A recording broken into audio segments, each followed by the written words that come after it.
இந்த நாள்ல கூட I just want you to look into this amazing God. நம்முடைய தேவன், நம்முடைய ரட்சகர், நம்முடைய மீட்பர். நீங்க வேதாகமத்தை நல்லா படிக்கிறவங்களா இருந்தீங்கன்னா யூ கேன் சி ஆதி ஆகமத்துல இருந்து வெளிப்படுத்தின விசேஷம் வரைக்கும் பார்க்கும்போது நீங்க எதை பார்க்கிறோம் எதை பார்க்கறதுலன்னு தெரியாது. But one thing you can see the heart of God. தேவனுடைய இருதயத்தை இந்த பக்கத்துக்கு பக்கம் இருக்கிற பைபிள்ல பார்க்க முடியும். அவர் உங்களையும் என்னையும் குறித்து நினைத்திருக்கிற நினைவுகளை பார்க்க முடியும்.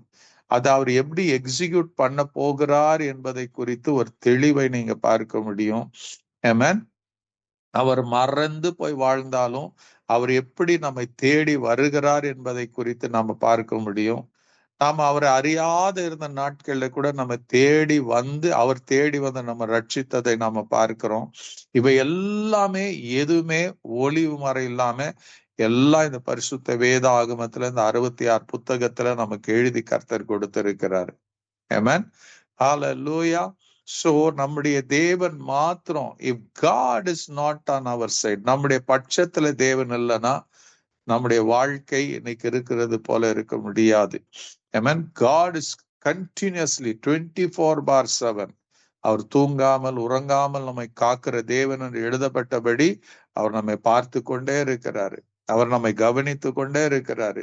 ஆமென்.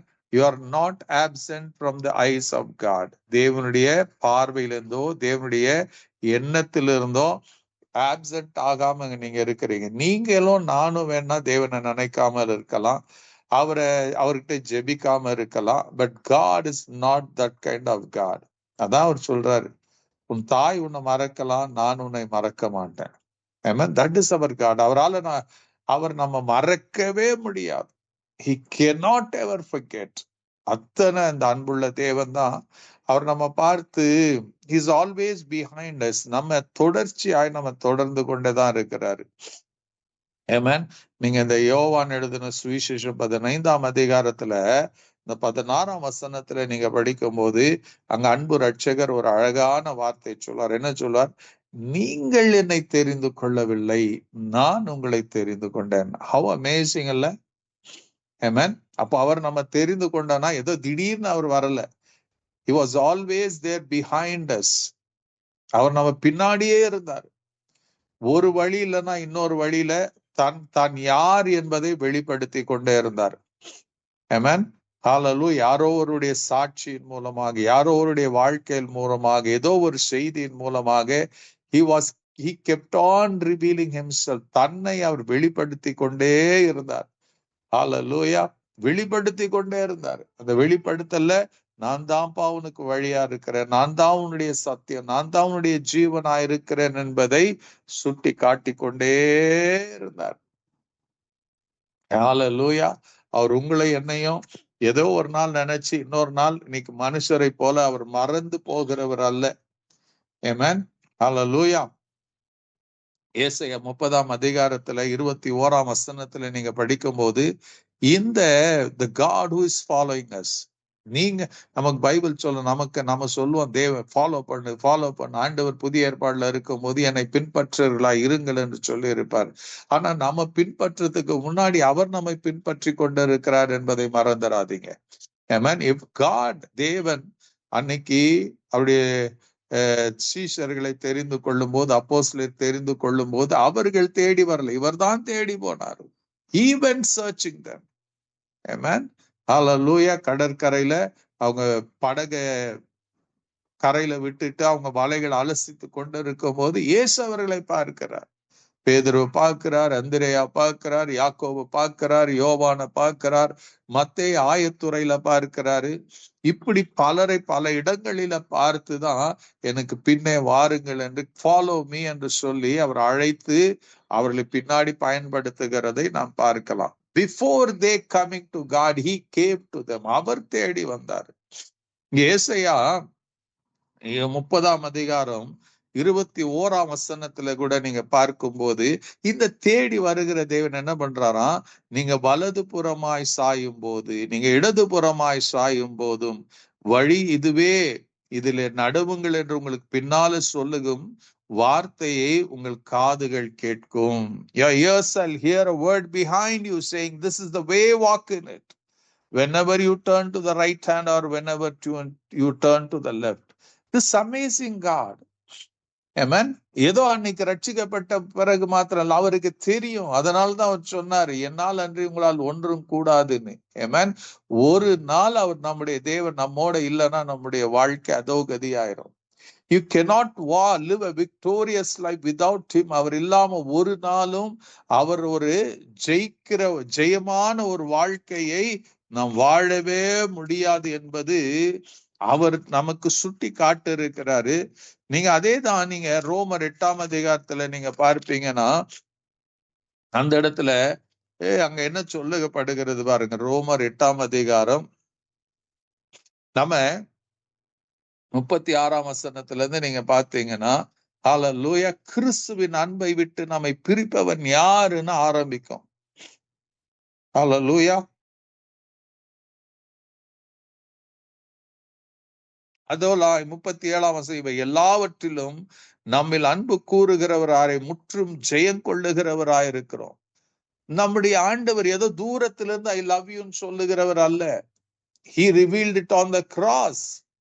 சிலுவையில் அவர் வெளிப்படுத்தினார். சிலுவையில வெளிப்படுத்தினது மாத்திரமல்ல, மரித்தது மாத்திரமல்ல, ரத்தம் சிந்தினது மாத்திரமல்ல, ஈவன் டுடே அவர் he is watching over.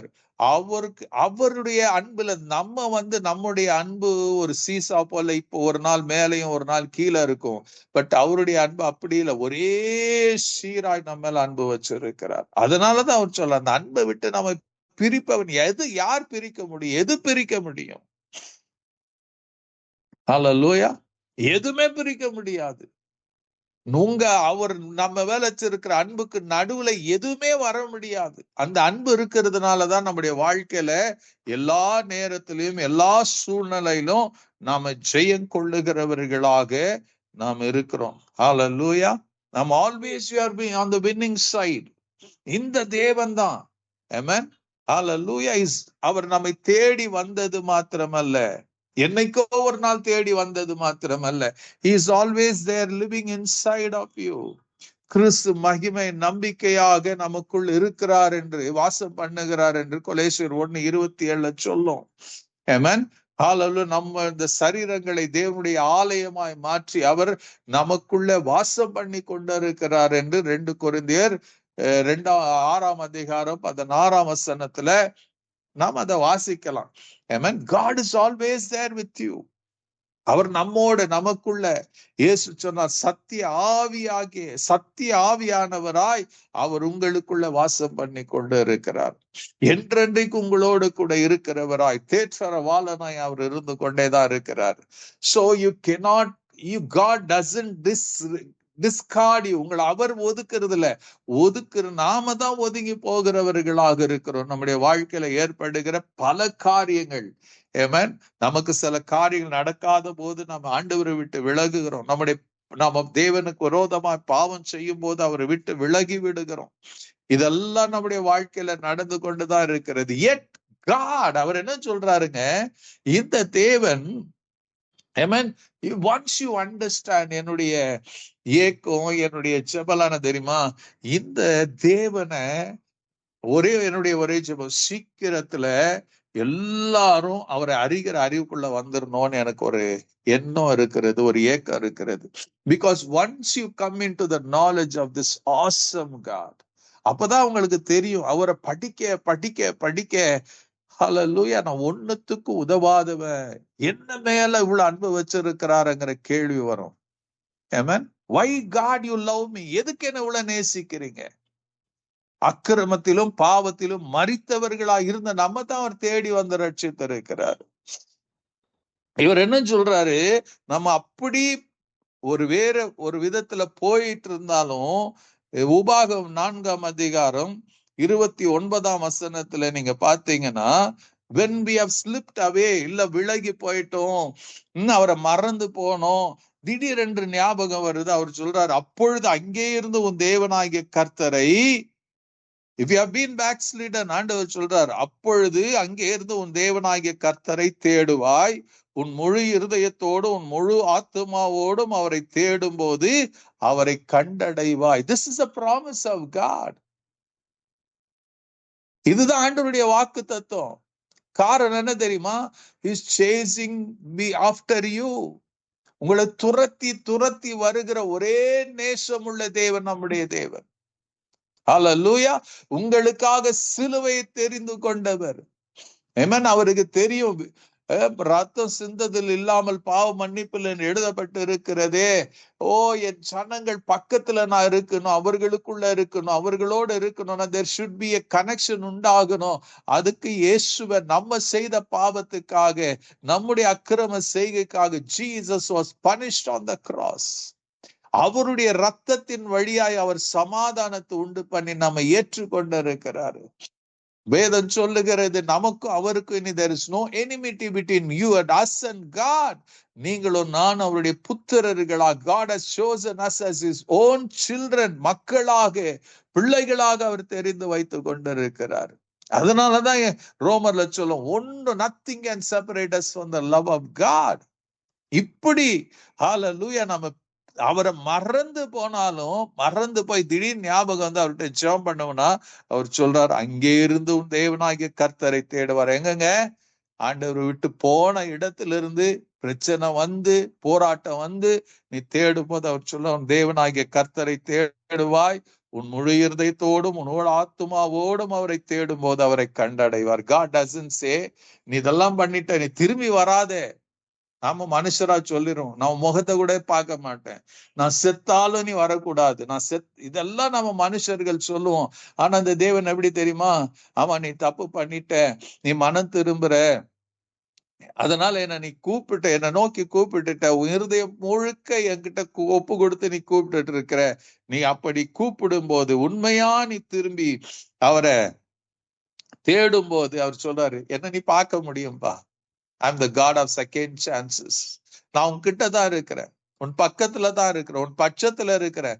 நான் உன்னை ரட்சித்துட்டேன், உன்னை மீட்டு எடுத்துட்டேன். நீ தவறான வழியில போகும்போது நான் பின்னாடி இருந்து சொல்லிக்கொண்டே இருக்கிறேன், இதுதான் வழின்னு.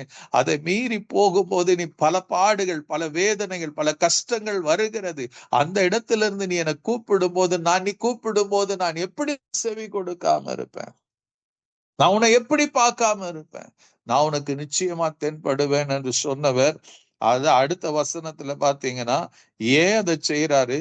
அவர் எப்போ அதெல்லாம் கேட்கிறார், நீ வியாகுலப்பட இவைகள் எல்லாம் உன்னை தொடர்ந்து பிடிக்கும் போது கடைசி நாட்களில் உன் தேவனாகிய கர்த்தரிடத்தில் திரும்பி அவர் சத்தத்துக்கு கீழ்ப்படைவாயானால், உன் தேவனாகிய கர்த்தர் இரக்கமுள்ள தேவனாயிருக்கிறபடினால் அவர் உன்னை கைவிடவும் மாட்டார், உன்னை அழிக்கவும் மாட்டார். What an amazing God. ஒன்னே ஒண்ணு, அவர் அன்னைக்கு தேடி வந்தார், என்னைக்கு தேடி வந்த நமக்கு இந்த நல்ல செய்தியை கொடுத்துட்டு இருக்கிறார். Hallelujah. If you are angry with God, ஏதோ ஒரு காரியம் நடக்கல, ஏதோ ஒரு பிரச்சனை இருக்குது, if you are struggling with that, தரவுல ஒண்ணுதான் ஆண்டவர் சொல்றாரு, call unto me. என்னை நோக்கி கூப்பிடு. எரேமியா சொன்னாரு, கால், என்னை நோக்கி கூப்பிடு, நான் உனக்கு மறு உத்தரவு கொடுப்பேன். மறு உத்தரவுக்கு நான் கொடுப்பேன், நீ அறியாதது மெட்டாதுமான காரியங்களை செய்வேன் என்று சொன்னாரே. Hallelujah. This God, இன்னைக்கும் அவர் நம்மோடு இருக்கிறாரு. இத நீங்க I beg unto you, I pray, இது உங்களுக்கு ஒரு தெளிவு உண்டு பண்ணட்டும் என்று நான் வேண்டிக் கொள்ளுகிறேன். This amazing God. யோசிச்சு பாருங்க. அண்ட் அங்க வசனமே சொல்லும், நீங்க இப்படி எல்லாம் பின்மாற்றத்துக்கு ஒரு சஞ்சலங்கள் எல்லாம் வரும்போது நீ கூப்பிடுவாயானால், நீ தேடுவாயானால் நான் உனக்கு தென்படுவேன் சொல்றது மாத்திரம் இல்ல, சொல்றாரு, உன் தேவனாகிய கர்த்தர் இரக்கமுள்ள தேவனாய் இருக்கிறபடினால் அவர் உன்னை கைவிடவும் மாட்டார், உன்னை அழிக்கவும் மாட்டார். அமேசிங். அழிக்கவும் மாட்டாராம். நம்ம வாழ்க்கை நம்ம கொஞ்சம் திரும்பி பார்ப்போமானால், நம்முடைய வாழ்க்கை கொஞ்சம் அவர் போட்டோ பிடிச்சு இதெல்லாம் நீ செஞ்சேன்னு சொன்னார்னா என்ன இருக்கும் யோசிச்சு பாருங்க. இன்னைக்கு நாம் ஒருவர் கூட மன்னிக்கிறதுக்கு திராணி இல்லாம இருக்கிறோம், அவ்வளோ கோபத்துல இருக்கிறோம். ஆனா இங்க ஆண்டவர் சொல்றாரு, நான் உன்னை அழிக்கவே மாட்டேன்னு சொல்றாரு. What an amazing God. எத்தனை அற்புதமான தேவனா இருக்கிறாரு. ஆமென். ஹalleluya. அதேதான் எரேமியா 29 பாத்தீங்கன்னா அவர் சொல்லுவாரு, என்ன சொல்லுவாரு? 12ஆம் வசனத்துல இருந்து, அப்பொழுது நீங்கள் கூடி வந்து என்னை தொழுது கொண்டு என்னை நோக்கி விண்ணப்பம் பண்ணுவீர்கள், நான் உங்களுக்கு செவி கொடுப்பேன். அடிமைத்தனத்துல இருக்கிறது, சிறையிருப்புல இருக்கிறவங்களுக்கு ஆண்டவர் சொல்றாரு, நீங்க வந்து என்ன தேடுவீங்க, என்கிட்ட விண்ணப்பிப்பீங்க, நான் என்ன பண்ணுவேன்? எனக்கு தெரியாது, நீங்க கெட் அவுட்ன்னு சொல்ல மாட்டேன்னு சொல்றதுன்னு சொல்லல. மாறாக அவர் சொல்றாரு, அந்த மன திரும்புதலோடு, அந்த உண்மையான இருதயத்தோடு, முழு இருதயத்தோட நீங்க வரும்போது நான் என்ன பண்ணுவேன்? நான் என்ன பண்ணுவேன்? உங்களுக்கு செவி கொடுப்பேன். உங்க முழு இருதயத்தோடும் என்னை தேடினீர்களான்னு என்னை தேடுகையில் கண்டுபிடிப்பீர்கள், நான் உங்களுக்கு காணப்படுவேன் என்று கர்த்தர் சொல்லுகிறார். இந்த ஒவ்வொரு வசனத்தை படிக்கும் போது ஒரே ஒரு கேள்விதான் வரும். இத எவ்வளவு பேர் புரியுதோ புரிஞ்சுச்சோ இல்லையோ தெரியல. இந்த தேவன் அமேசிங், ஆச்சரியமான தேவன். நாம யோசிக்கிறதுக்கு மேல, கிரகித்து கொள்ள முடியாத அளவுக்கு, நாம நினைப்பதற்கு மேலாக நம்ம ஏதோ ஒரு நாள்ல தேடி வந்தார். அவர் நம்ம அனுதினமும் தேடி வருகிறவரா இருக்கிறார். He loves to see you, and உங்களை என்னை பார்க்க அவர் வருகிறவரா இருக்கிறார். உங்க ஜெபத்தை, என் ஜெபத்தை கேட்க அவர் விருப்பம் உள்ளவரா இருக்கிறாரு.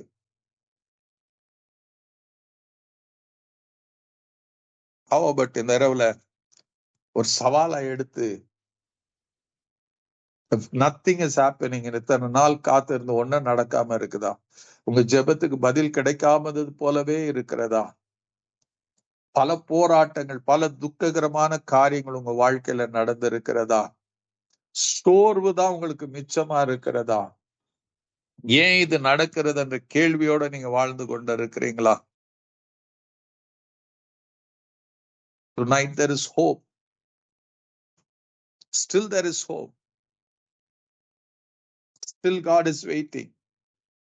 வாசல் படியில தான் இருக்கிறார். அவர் உங்களை பார்த்து சொல்லி கொண்டு இருக்கிறார், என்ன பார்த்து சொல்லிட்டு இருக்கிறார், மகனே, மகளே, நான் உங்ககிட்ட தான் இருக்கிறேன். why don't you call upon me? Why don't you call upon me? உன் ஃபெயிலியர்ஸ், உன்னுடைய எல்லாத்தையும் பார்த்து துவண்டு போயிடாது. Still God is able to do. உங்க வாழ்க்கையில அற்புதத்தை செய்ய முடியும். உங்க வாழ்க்கையில ஒரு மாற்றத்தை கொண்டு வர முடியும். உங்க வாழ்க்கையில ஒரு விடுதலை கொண்டு வர முடியும். நீங்க மறுபடியுமாக எழும்பி பிரகாசிக்கணும்னு கர்த்தர் விரும்புறாரு. உங்க தோல்வியிலிருந்து உங்க தோல்வி ஜெயமா மாத்தணும்னு கர்த்தர் விரும்புறாரு. அதனால அவரை நோக்கி கூப்பிடுவோமா? அவரிடத்துல விண்ணப்பிப்போமா? அவரிடத்துல மன்றாடுவோமா? ஒரு சில நிமிஷங்கள் நாம கர்த்தருடைய சமூகத்துல கடைசியாக நாம ஜெபித்து முடிக்கலாம்.